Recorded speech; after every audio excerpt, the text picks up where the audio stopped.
Então vamos lá, gente. Meu nome é Thiago, trabalho na Algar Telecom e vou apresentar para vocês uma apresentação sobre interfaces de 100 GB e sua evolução. Parece que cortou um pouquinho aí a resolução. Vamos ver se não vai atrapalhar. Então, rapidamente apresentar para vocês sobre a Algar Telecom, para quem não conhece, vou passar rapidinho essa parte, já que a gente não tem muito tempo. Somos uma empresa de telecomunicações, tá, com sede em Uberlândia, Minas Gerais, atendendo a área de concessão tradicional com todos os serviços, varejo e atacado, empresas, e no restante das outras áreas a gente atende mais o mercado empresarial. Tá? Inclusive aqui no Rio de Janeiro, onde a gente tem backbone. Tá? São 14 mil quilômetros de fibras nas principais regiões. Temos também uma capacidade internacional, saindo de São Paulo e Rio, com direção aos Estados Unidos. E estamos num consórcio, mais outras 3 empresas, construindo um cabo submarino entre Santos, Fortaleza e Boca Raton, na Flórida. Enfim, vamos à apresentação. E por que eu estou falando aqui sobre interface de 100 GB, né? Algumas pessoas perguntaram, pô, mas a Algar vai falar de interface 100 GB, isso normalmente é apresentação para fornecedor, né, fabricante, falar, tal. Mas é muito mais importante para a gente como operador de rede do que para os caras que fabricam isso. Então, quem vai usar isso na prática, quem vai implementar, somos nós. Então, nós estamos aqui num grupo de operador de rede, então a gente tem que comentar sobre isso, a gente tem que se envolver nesses desenvolvimentos e tem que cobrar os fornecedores e os órgãos de padronização para que atendam os requisitos, né, das redes que a gente opera. Que, no fundo, nós estamos aqui para falar desse crescimento aqui. Ó. Isso aqui é um gráfico de crescimento de banda larga, tá, nas principais regiões do mundo. Então, em menos de 5 anos, na região da América do Sul, praticamente multiplicou por 3 a banda média dos assinantes. Então, isso gera uma sobrecarga muito grande nas redes backbone, e, com certeza, as interfaces de 100 GB, daqui a 5 anos, já vão ser commodity. Né? A gente vai estar todo mundo já falando de outras interfaces, que é um pouquinho do que eu vou falar aqui para vocês. Tá? Então, acredito que quem trabalha com rede hoje, trabalha com usuário banda larga, deve viver isso aí na prática. Né? Esse crescimento, vamos dizer, astronômico aí de banda. Não que a gente esteja entre os melhores do mundo, mas temos o nosso impacto. Inclusive, eu não sei se vocês sabem, mas o órgão de regulação de telecomunicações dos Estados Unidos acabou de reclassificar o que ele chama de banda larga. Banda larga agora o circuito tem que ser maior do que 25 megabits por segundo de download e 4 megas de upload. Então, nada disso aqui é banda larga mais, né? Nem 8 megas. Mas, obviamente, a gente não tem esse termo aqui no Brasil e é um termo usado mais de maneira de marketing. Então, é fundamental a gente entender que as redes fixas, né, são as redes que dão suporte a toda essa infraestrutura. Nós estamos falando de internet, crescimento de redes, etc. As redes Wi-Fi, as redes wireless são importantes, 3G, 4G, Wi-Fi é importante, mas ela não é fundamental para o funcionamento da internet. Toda rede que você vai ter wireless, em algum momento ela vai tocar uma rede fixa. Então, as grandes capacidades, os grandes circuitos, né, a grande demanda de tráfego, ela é cursada sobre redes fixas. E redes fixas hoje é fibra ótica. Né? Então, não existe nenhuma outra solução comercialmente viável, nesse momento, que não seja fibra ótica. Em breve vai vir outras novidades, mas, por enquanto, é a nossa famosa fibra ótica, né, que dá suporte a isso. Então, eu vou falar para vocês as evoluções das interfaces de 100 GB em redes de fibra ótica. Tá? E, quando a gente fala em fibra ótica, a gente fala em DWDM, que é uma tecnologia que nos permite multiplexar a capacidade das fibras. Então, não é uma apresentação sobre DWDM, vou citar para vocês o recurso que hoje é utilizado tecnologicamente, que é multiplexar lambdas numa mesma fibra ótica. Então, no mesmo par de fibra, você consegue ter uma escala bastante grande. E nós temos aí esse senhor, que é o Robert Metcalfe, cortou um pouquinho a escrita aí, mas a gente chama ele de pai da Ethernet. Ethernet é o padrão um dos padrões, né, o mais famoso deles, e que hoje, vamos dizer, domina qualquer tipo de conexão de rede que você vai numa empresa, numa casa, num grande backbone, onde você for, provavelmente não, certeza que você vai encontrar uma rede Ethernet. Não sei se vocês sabem, mas já foram fabricadas e distribuídas no mercado mais de 7 bilhões de portas Ethernet, ou seja, quase uma para cada pessoa no mundo. Então, a escala do Ethernet, como ele deu tão certo, né, é o que nos trouxe a essa evolução de rede.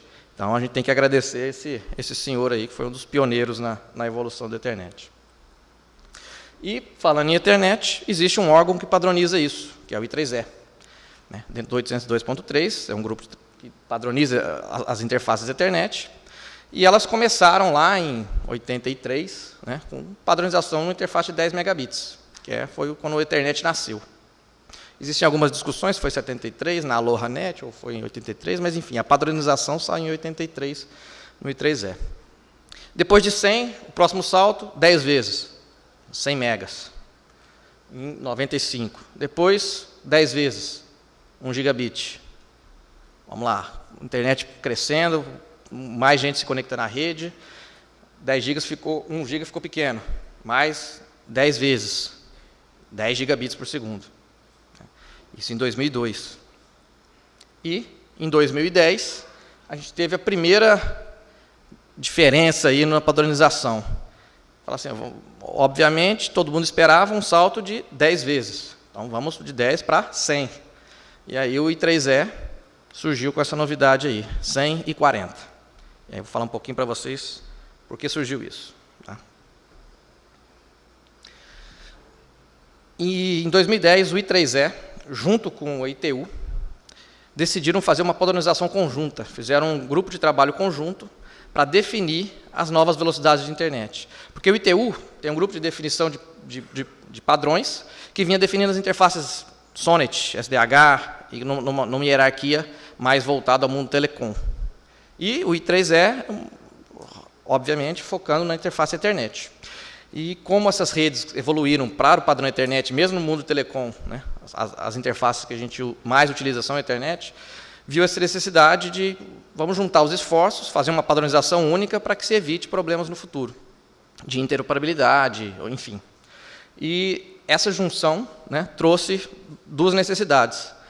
Vamos tentar fazer um padrão que atenda a interfaces de telecom, 100 gigabits, e um outro padrão que atenda a interfaces de servidores, interfaces LAN, 40 gigabits. Foi o que foi definido na época, e então saiu a padronização 100 e 40 ao mesmo tempo. Foi publicada no mesmo momento, 100 gigabits, 40 gigabits por segundo. Tá? E, só para deixar mais claro para vocês, num desenho, pensando aqui num circuito de transporte, tá, de longa distância, a gente tem, vamos pensar na esquerda e à direita, mais distantes são os equipamentos, um roteador, um servidor, enfim. E no meio do caminho, uma rede de transporte de telecom usando DWDM. Né? Então, nós temos um órgão de padronização para esse tipo de interface, I3E, um outro que define as redes de transportes, que é a ITU, e um outro que define as interfaces de conexão elétrica do roteador com os módulos óticos, que é a OIF. Tá? Então, todos eles em conjunto, né, criaram o padrão 100 e 40 gigas. E a tendência é que isso se mantenha daqui para frente. Né? A gente tem essa padronização em conjunto e não mais aquela padronização separada, cada um no seu mundo. Tá? E aí a gente entra um pouquinho mais na padronização, quando ela foi criada. Tá? Ela foi criada em 100 gigabits, que a gente chama de LR, ER, SR, CR, são nomenclaturas que definem basicamente o alcance dessas interfaces. Tá? Então, uma interface comumente chamada de LR é o long reach. Né? O long reach do Ethernet é 10 km normalmente de alcance. Tá? E aí é uma interface que utiliza fibra multimodo, e existe uma palavrinha-chave aí que a gente vai escutar falar agora, que é o paralelismo. O que a gente chama de paralelismo. Foi o primeiro padrão que saiu de Ethernet, onde adotou-se o paralelismo de circuitos dentro de uma mesma interface. Tá? Por quê? Por conta disso aqui. Tá? A eletrônica disponível no momento da padronização, 2010, 2011, ela não tinha escala viável para que se fizesse uma interface de 100 gigabits por segundo serial. Ou seja, colocar 100 bits, 100 milhões de bits por segundo, serialmente numa fibra. Então, foi criado um conceito, utilizado o conceito de paralelismo, onde eu coloco na fibra, no meio de transmissão, 4 canais de 25 gigabits por segundo. Então, totalizando 100 gigabits no final, na interface cliente. Então, uma interface Ethernet hoje de um roteador, de um switch, ela vai, quando ela no padrão LR4, que é esse padrão, ela vai entregar 4 lambdas de 25 gigabits. Ou seja, tem um MUX WDM, não é DW, tá? É WDM só, CW, que o espaçamento é maior. Ele tem um MUX dentro do módulo óptico. Por incrível que pareça, isso foi possível. Normalmente a gente tem sistemas DWDM, até o Ângelo mostrou aqui a quantidade de racks que se precisa para montar um circuito DWDM de alta capacidade. Você tem MUX, DMUX, amplificadores e tal. Hoje, no módulo óptico, você tem um MUX de 25 gigabits. Tá? Então, esse padrão ele trouxe paralelismo, e eu já digo para vocês, a gente não deve abandonar o paralelismo tão cedo. Porque a demanda é muito grande, e a tecnologia não avança na velocidade que a demanda avançou. Então, o paralelismo vai nos acompanhar. E existe o padrão LR10 também. Por que existe o padrão LR10? O 4 de 25...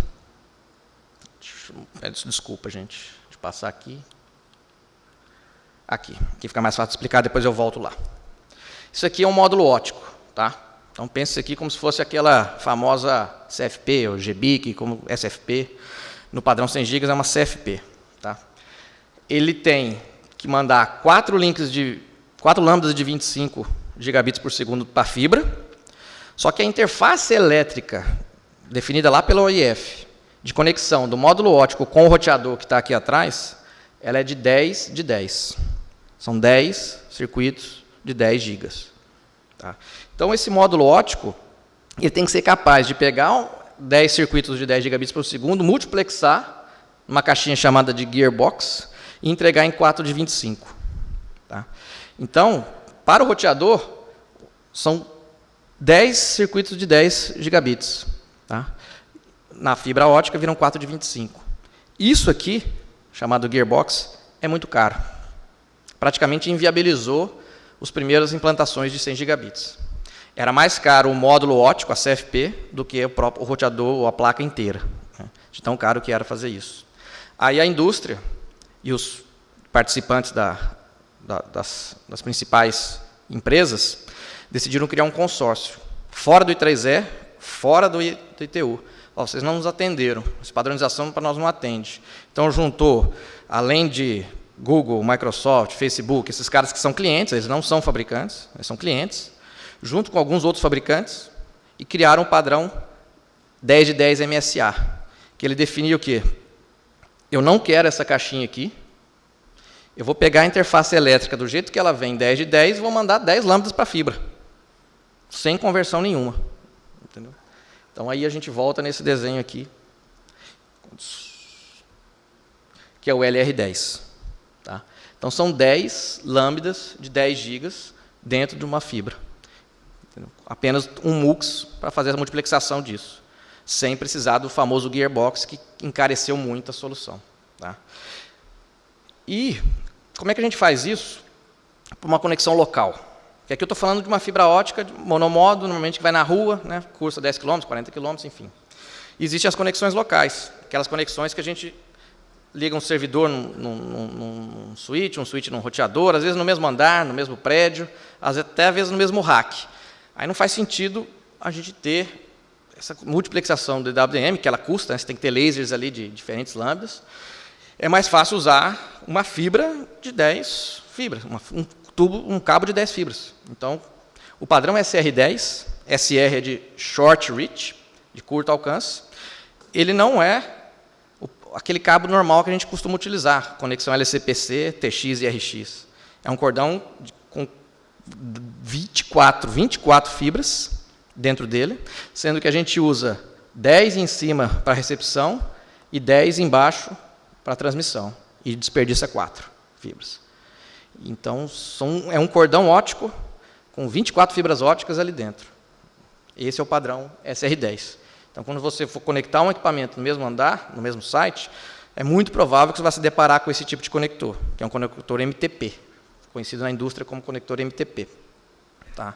Então, não se assustem. A gente já teve algumas surpresas aí de mandar o cordão para o técnico em campo e ele fala, só veio metade. Só tem um TX, não tem um RX. Não, mas esse cordão é o mesmo. Não, só veio um. Eu mandei 2, tenho certeza. Não precisa de 2, né? Eu mandei 1. Só veio metade. Não dá para ligar.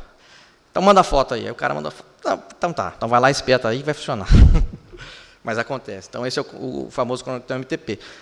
Eu não acredito que o NIC esteja usando esse tipo de conector nas conexões do PTT. Eu acredito que deve estar usando o monomodo, que é o LR4, que utiliza cordão padrão, só que multiplex em lambdas ao invés de usar fibras de verdade. Não sei se está certo, tá, Ângelo? É isso mesmo, né? Tá. Existe assim, uma diferença muito grande de custo, né? Então tem que ser bem avaliado. Quando é o mesmo andar, na nossa empresa, a gente normalmente utiliza o SR, porque é um custo mais baixo. Mesmo o cordão sendo bem mais caro que o cordão comum, mas o módulo óptico, CFP, acaba sendo bem mais barato e compensa essa diferença. Tá? Então já falei para vocês aqui do Gearbox. E agora nós vamos entrar numa pequena sopa de letrinhas aqui dos módulos ópticos. Tá?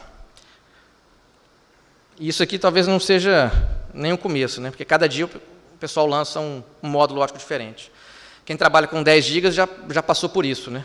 Começou com Zenpack, depois X2, XFP, SFP Plus. Cada hora tem um que a gente chama de formato, né? Um padrão de forma dos módulos ópticos diferente. E para os 100 GB, infelizmente, também está indo pelo mesmo caminho. Tá? Então, não vai ter um módulo padrão igual hoje no 1 GB. 1 gigabit hoje, praticamente 99% é realizado com a famosa SFP. É um padrão meio que universal. Para 1 GB, sim. Para 10 e 100, infelizmente, não. Então, a gente tem que conviver com essas dores de cabeça aí. Então, o primeiro padrão de módulo óptico para 100 GB foi o CFP, tá? Que é essa caixinha aqui. No próximo slide vocês vão ver a diferença de tamanho. Tá? Onde ele dá uma densidade de 4 portas 100 GB por slot. Tá? Então, por slot, normalmente, ou por um UD rack. Né? Quando você enxerga um UD rack na frente, você conseguiria colocar 4 módulos horizontalmente ali. É uma densidade muito pequena. Né? Porque hoje você tem módulos de 48 portas, né? de 10 GB num U. Ou, às vezes, até 32 portas de 40 GB no U. Então, nós estamos falando só de 4 portas de 100 GB no U. Não é uma densidade que vai ter muita demanda. Mas, como foram os primeiros módulos, começou assim. Tá? E aí tem os outros detalhes, né, sobre a interface elétrica que eu comentei para vocês, 10 de 10. As vantagens é que é um módulo bastante robusto, com bastante capacidade, consegue fazer longo alcance. E ele estava disponível em 2010. Depois veio o CXP, com o intuito de atender somente esse short reach, ou seja, só as interfaces de curto alcance, usando o cordão MTP. E, enfim, a segunda geração. A gente divide a primeira geração e a segunda, tá, na interface, o tipo de interface elétrica. Então, a segunda geração já passa a ter uma interface elétrica de 4 vezes 25. Porque a economia, né, que aqui nós já estamos falando em 2013, 3 anos de diferença, já permite ter componentes eletrônicos para que a interface elétrica entre o roteador e o módulo óptico seja um 4 de 25. Então, eliminando de vez o famoso gearbox. Né? Então, eu entrego em 4 de 25 e continuo 4 de 25. Tá? Então, essa é a segunda geração de módulos ópticos para 100 gigabits por segundo. Então, a gente tem o CFP2, que foi lançado em 2013, né, com 4 de 25. Também é uma baixa densidade, ele dobrou a capacidade do CFP, né, são 8 em um U. E a indústria demanda mais, né, os clientes demandam mais. E aí começou uma bifurcação de padronização entre CFP4 e CFP28, que está para sair em 2015. Sair, vamos dizer assim, na prateleira, tá? Porque a padronização do formato já está pronta. Mas a indústria ainda não tem isso, vamos dizer assim, com grandes volumes. E aqui existe uma certa confusão entre CFP4 e CFP28, que é uma briga de padrões. Aqui é um grupo defende esse modelo, um outro grupo defende esse modelo. É meio que um Blu-ray versus HD, DVD, enfim. Mais cedo ou mais tarde, acaba que uma solução vira o padrão de fato e a outra acaba morrendo. E o que a gente acredita, né? Tem gente que acredita mais no CFP4, que é CFP28. Eu, na minha experiência atual, eu enxergo que o que é CFP28 deve ganhar a briga, tá? Porque ele tem praticamente as mesmas características do CFP24, só que com uma densidade maior, praticamente o dobro de densidade em UU. Tá? Só que, obviamente, ele tem um menor tamanho, consome menos energia, às vezes você não consegue colocar um módulo de longo alcance ali, um 80 km, um 40 km. Então, mas como a demanda grande desses módulos 100 GB é para interfaces de 10 km, 20 km, 40 km, a gente entende que o QSFP28 deve ganhar. Porque para longo alcance mesmo, quando eu falo 2.000 km, 10.000 km, aí nós temos as interfaces DWDM que eu vou comentar com vocês. E aqui uma diferença de tamanho para vocês entenderem. Quando eu falo de cabe 8 em UU, né? O CFP, o primeiro módulo, né? Que realmente é um tijolo. O CFP2, o CXP e o QSFP28. O SR lá da Cisco é o CFP também, não é, Ângelo? É, né? Então é um tijolão que tem que levar. E não é nada barato. Ele é bem caro. Ainda é bem caro. Diferente do SFP comum, que 1 GB, hoje você abre a gaveta lá do NIC, tem umas 2, 3 lá, sobrando na gaveta de cada um. O CFP não. É um módulo que tem que inventariar, né? Fazer todo aquele controle. E eu nem pus o CFP4 nesse desenho, porque realmente eu acredito que ele não vai para frente. Mas ele tem o tamanho um pouquinho menor, está entre o CFP2 e o QSFP28. Tá?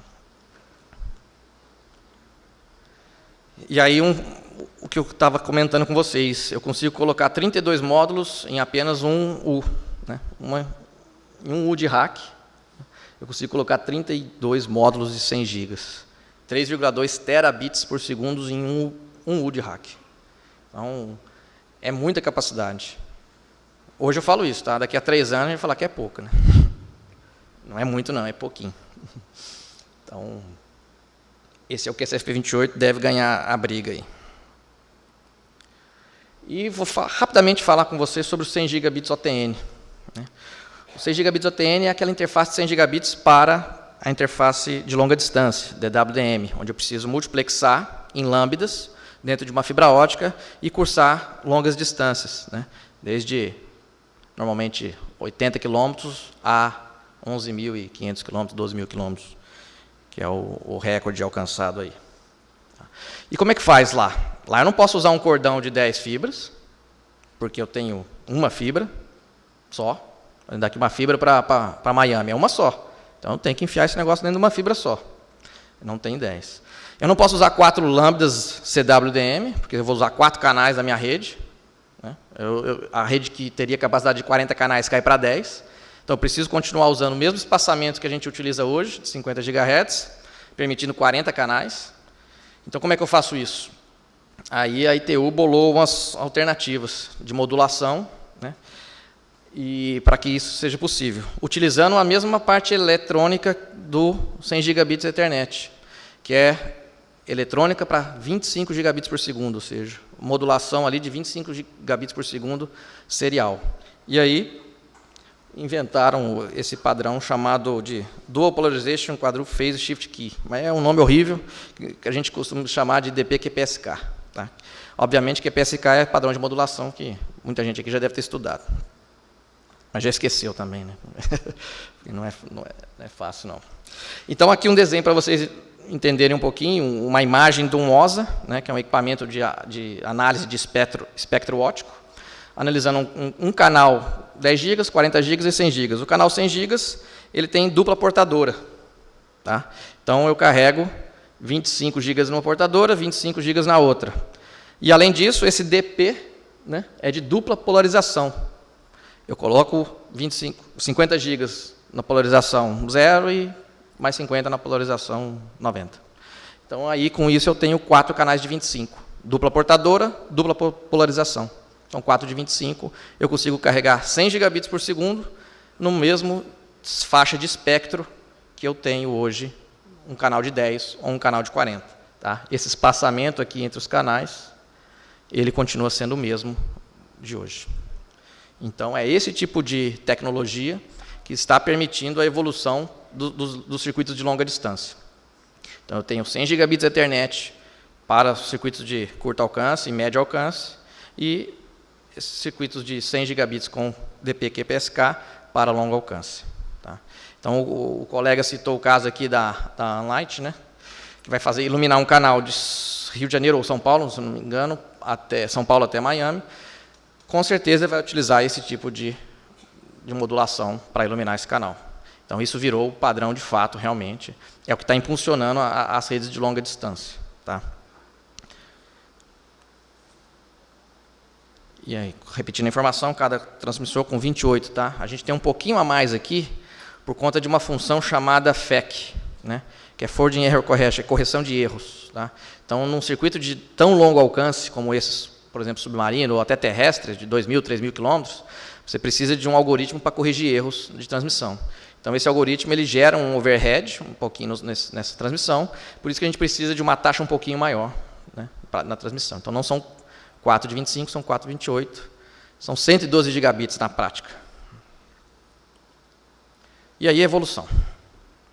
Vamos lá. Então, 100 gigas que eu falei aqui até agora é o que a gente tem disponível na prateleira, você já consegue comprar. Qualquer fornecedor de equipamento provavelmente já consegue te entregar uma interface de 100 gigas. Qualquer não, mas os principais. Né? E aí, para onde a gente vai? Como é que a gente vai sair desses 100 gigas? Vamos para onde? Nós vamos para 1 tera, para 1.6? Qual que é a evolução? A evolução humana é essa aqui. Né? A gente sentou e agora com o tablet a gente só levantou. Né? Consegue, segura o celular na mão e anda na rua, todo mundo assim. Né? Ninguém olha mais para frente. Então, quais são as novas velocidades Ethernet? E quando eu falo Ethernet, ela vai também servir para o padrão da ITU, tá? Porque está sendo feito em conjunto. Mas como a Ethernet é a tecnologia dominante, ele acaba impulsionando. 25 gigas?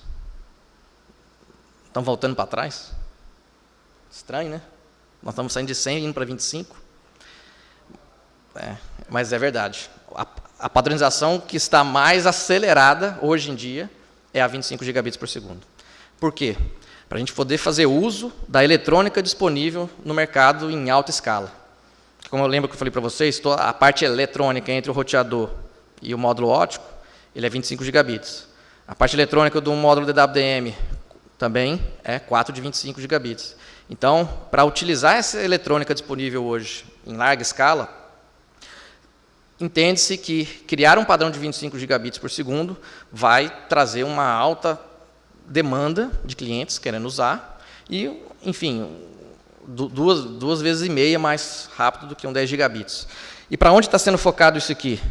Especialmente para servidores, para grandes data centers, para grandes clouds. Ou seja, os servidores, no futuro, em breve, vão ter interfaces de 25 gigabits. Essa é a aposta da maioria da indústria, e a padronização está caminhando para isso. Tá? Aí, ok, 25 gigabits, e depois 2,5 gigabits. Também tem demanda. Está sendo estudada a padronização. Por quê? Por conta dos cabos categoria 5E que estão implantados no mundo inteiro. Um cabo de categoria 5E não tem como carregar um circuito de 40, de 25, às vezes carrega mais mal porcamente um de 1, né? Então, entende-se que com as tecnologias atuais, com o cabeamento atual, a gente conseguiria carregar 2,5 gigabits por segundo no cabo de categoria 5E. Então, existe uma frente também de padronização muito grande para que isso seja realidade. Então, os 25 e os 2,5. Tá? Nesse intervalo já surgiu o assunto de 5,50, né? Porque a próxima evolução dos circuitos eletrônicos é que a gente passe a 50 gigas, então essa interface elétrica, esse modem, né, de 25 vai subir para 50, então com isso a gente consegue criar interfaces novas. Os 100 gigabits deixaria de ter 4,25, passaria a ter 2 de 50, então já estão pensando nessa padronização também de 55. E, enfim, o 400 GB. Esse que é um padrão que também se persegue para circuitos de longa distância, com mais ênfase para os DWDM do que para as interfaces Ethernet padrão. Tá? O Ethernet ele deve rapidamente adotar os 25 GB no ambiente de servidores.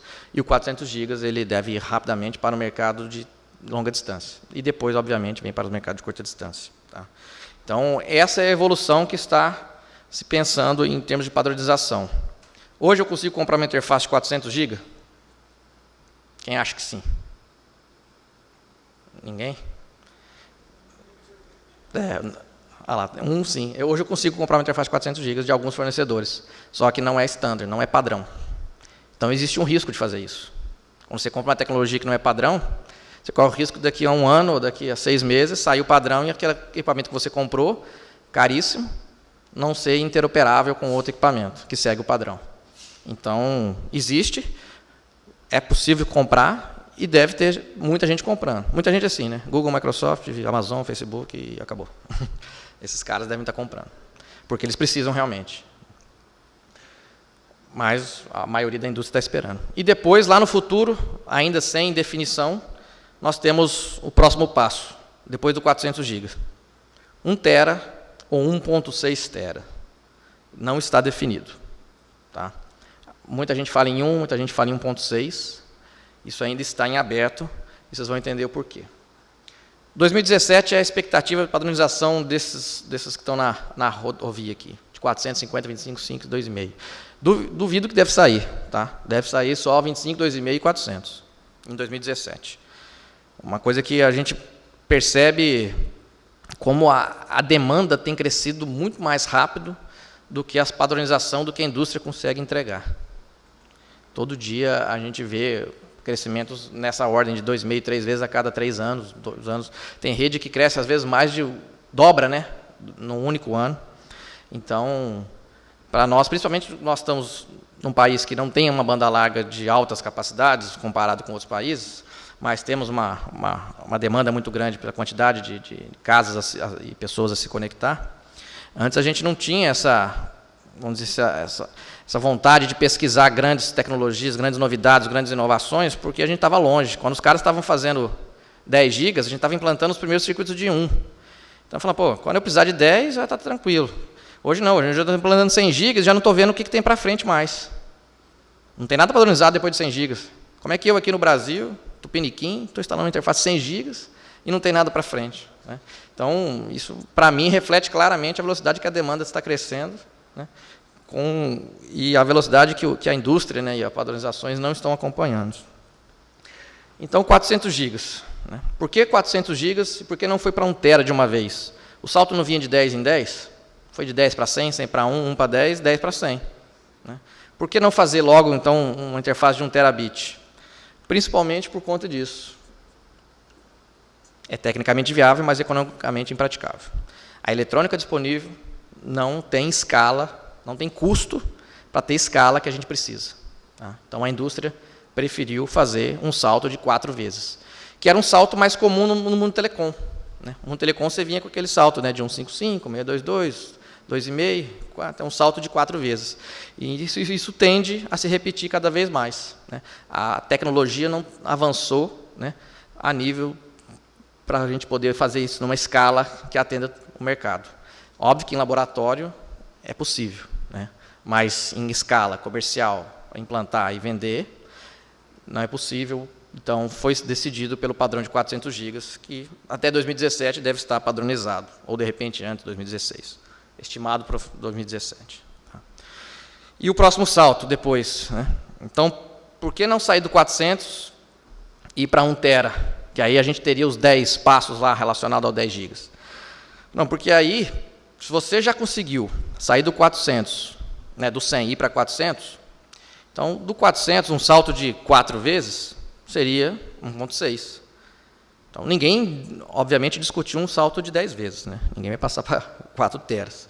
Mas um salto de 4 vezes é viável. Então, não faz muito sentido econômico, principalmente para as empresas que investem dinheiro em pesquisa e desenvolvimento, fazer um salto só de 2,5 vezes.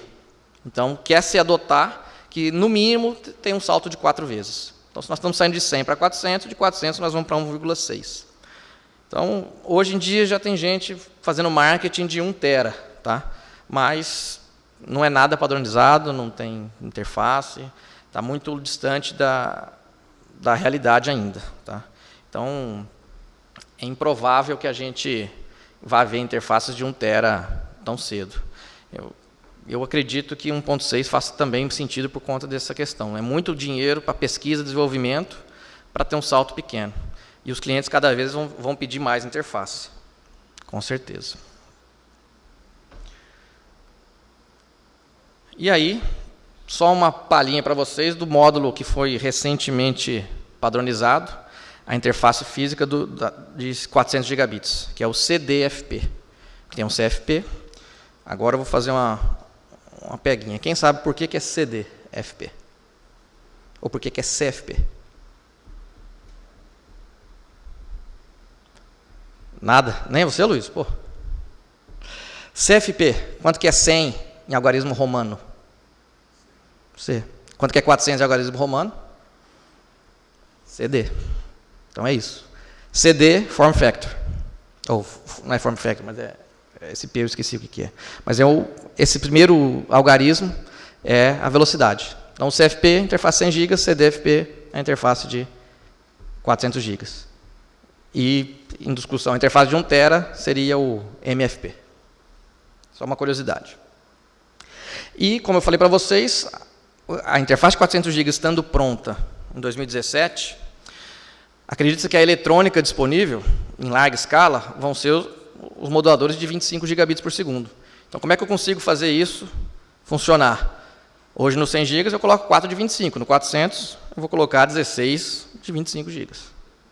Então, vou usar, numa interface de curto alcance, 16 lambdas, ou 32 fibras, né? 16 para TX e RX, ou 16 moduladores com modulação aí QAM, para poder chegar nessa taxa. Seria um 64 QAM. Que nos traz um outro problema, que é a distância. Quanto maior a modulação, menor a distância. Então, a gente está trazendo para o mundo de fibra ótica o que o mundo de rádio já fez há um bom tempo, né?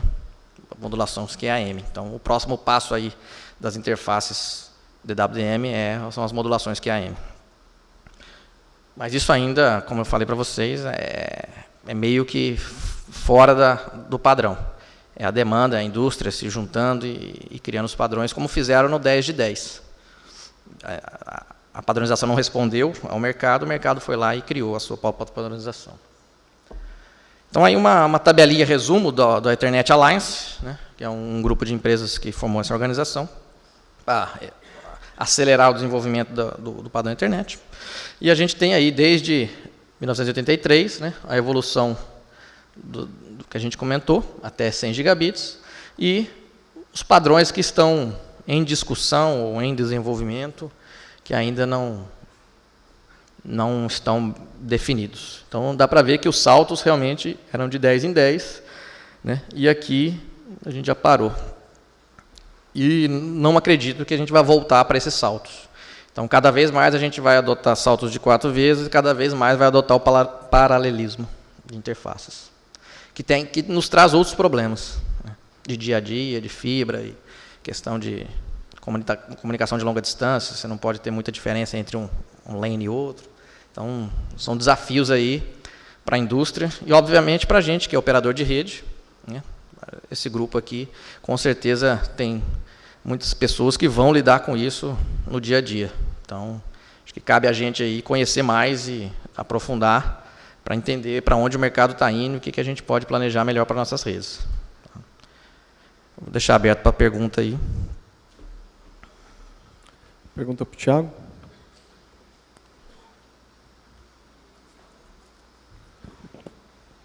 Thiago, é Márcio, do CBPF da Rede Rio. Nessa interface que tem 4 lambdas ou várias fibras, se uma das interfaces cai, ou um dos lambdas cai, há uma garantia de que ele não vai perder a conexão, ou isso... Ele perde a conexão. Ele perde a conexão. Você precisa de todos eles. Você precisa de todos eles? Todos eles. Se você tem ali 4 de 25 ou 10 de 10, você perdeu um, a interface cai, na hora. Porque existe uma codificação, né? Uma codificação em nível de 64 bytes ali, que ele meio que faz um round robin dessas informações. Então, é um round robin muito pequeno, né? Então, qualquer informação que você perder, você perdeu a informação completa. Então, hoje, é comum, né, a gente trabalhar com cabos de fibra, vamos dizer, são fibras no mesmo cabo, ou seja, estão todos encapados pela mesma proteção, então não é tão provável que vai acontecer um rompimento de um. só ali dentro. Mas pode acontecer. Se acontecer, você vai pegar o cordão inteiro, jogar fora e colocar outro. Ok, obrigado. Ok? Pedro, do CBPF também. Especificamente, você falou a respeito da densidade dos diferentes tipos de interfaces. Agora, uma curiosidade, especificamente falando sobre os QSFP, de 32 portas que você tem de densidade máxima, quais são as plataformas que você tem conhecimento que tem essa capacidade?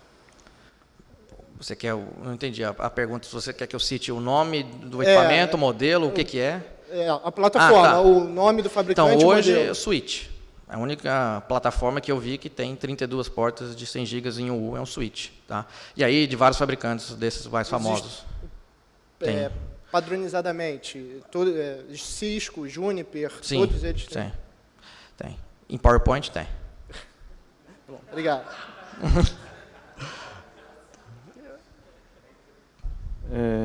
Parece que tem uma pergunta remota. Primeira pergunta é do Fernando Frediani. Se é possível utilizar interfaces 100 GB em sistemas CWDM, DWDM metropolitanos, utilizando 4 lambdas, sem precisar de transponders ou de 100 gigabits OTN? Sim, é possível. Se você tiver um MUX, que, vou voltar aqui só para mostrar aquela interface. Tecnicamente possível, tá? Mas economicamente já é outra pergunta. Essa interface aqui, de 4 de 25, são 4 lambdas. Tá? Então, qual a maneira de você fazer isso? Você vai colocar numa fibra e vai passar na rua. A pergunta dele é o seguinte, não, essa fibra ela já está iluminada num sistema DWDM. Como é que eu passo esses 4 canais lá dentro? Entendeu? Você precisaria de um MUX e de um sistema DWDM que multiplexasse esses canais aqui, que é 1295, 1305, e isso comercialmente não existe, um MUX para isso. Existe em laboratório, você pode até fazer. Tá? Então, não é praticável hoje você fazer isso. Tá? Eu não sei se respondeu a pergunta dele. Bom, se ele se Dá um tempinho aí para ele entender. Tecnicamente sim, mas economicamente a gente não tem como comprar um MUX desse hoje no mercado. Uma outra pergunta de outro usuário é: quando você acredita que as interfaces de 400 gigabits por segundo substituirão as de 100 gigabits por segundo em questão de volume, visto a demanda atual de capacidade? Então, isso aí é uma pergunta um pouco mais capciosa, né? Porque existe uma questão de custo envolvida. Então, quando que uma interface de 400 vai substituir uma interface de 100? Né? Na rede da Algar é uma resposta. Na rede do Facebook é outra resposta. Tá? Então, a nossa prática, o nosso dia a dia, tá? É que eu demoro em torno de 4 a 5 anos depois que o padrão saiu para começar a substituir as interfaces. Que eu acho muito rápido. Porque a depreciação do equipamento desse está na casa de 7 anos. Então, às vezes, antes de depreciar, eu tenho que já trocar. Então, é nessa faixa aí, entre 4 e 5 anos, eu estou substituindo na minha rede as interfaces pelas novas velocidades. Eu queria só fazer uma pergunta, Thiago. Eu andei vendo esses PowerPoints que você viu aí também. Em uma outra apresentação, e o pessoal falando de uma outra limitação que está nos backplanes de 3 GB. Então, na verdade, apesar de caber 32 interfaces, aparentemente só tem equipamento saindo com 30. Você sabe o porquê disso? Não, a informação que eu tenho... Desculpa, 3 teras. 3 teras. Era pelo tamanho das placas mesmo, das trilhas. Né? Que por outros problemas que você vai ter. São problemas não às vezes de interferência, de skew entre uma trilha e outra, que vão estar tudo numa placa muito compacta. Então, às vezes, o tamanho não cabe. É a informação que eu tenho. Mas mais detalhes eu teria que pesquisar. Mais alguém? Algum comentário, pergunta?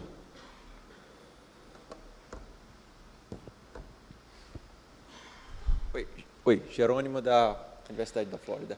Só uma pergunta, esses padrões de 100 GB, a gente tem visto que eles foram feitos para a internet comercial. Eles não foram feitos para fluxos muito grandes e as implementações que a gente tem visto nos equipamentos tem limitado isso, porque internamente eles acabam segmentando, como você falou, 10 de 10, acabam segmentando, fazendo que o fluxo maior chegue, o fluxo simples maior chegue a 10 GB. Você tem visto alguma coisa diferente? Sabe se no futuro a gente vai ter capacidade para ter fluxos maiores do que isso? Então, depende do ponto de vista do fluxo, né? Quando a gente está falando de fluxo aqui de 25 GB ou 10 de 10, é uma modulação, né? Em si, no meio físico da informação digital. Quando a gente fala em fluxo em TCP, é outra coisa, entendeu? Então, o fluxo TCP, para ele, é uma interface de 100. Ele vai conseguir usar o 100. Entendeu? Porque aquela informação ela vai ser quebrada em micro pedaços, né? Onde vai ser modulado analogicamente dentro de uma fibra ou de um cabo de cobre. Então, isso não aparece para o fluxo TCP. Né? Mas, realmente, para o fluxo ali, para aquela informação, aquele modem que coloca o sinal digital na linha, hoje, comercialmente, o limite é 25 gigabits. Tá?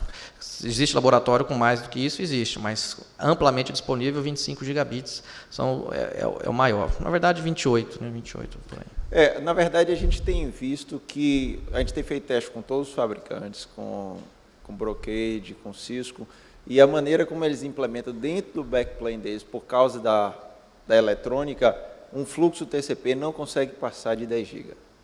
Então, assim, para a gente isso acaba sendo um problema, porque a gente é obrigado a fazer paralelismo de fluxos TCPs também na nossa aplicação, porque a maneira deveria ser transparente. Não, é porque hoje a maioria dos roteadores, a interface ainda é 10 de 10. Aí realmente é mais complicado, mas o 25 já deve estar na maioria dos equipamentos aí nesse ano ainda. O problema que a gente tem visto é a lógica dos chipsets dele. Internamente, eles estão segmentando os fluxos porque eles não conseguem manipular um fluxo muito grande. Entendi. Aí é uma questão do chipset utilizado. E aí é um mercado um pouco mais restrito, onde você vai ter pouquíssimos fabricantes que fazem chipset e a grande maioria que compra chipset da Broadcom. E aí vai ser todo mundo igual. Obrigado. Vamos agradecer ao Thiago. Thiago, muito obrigado.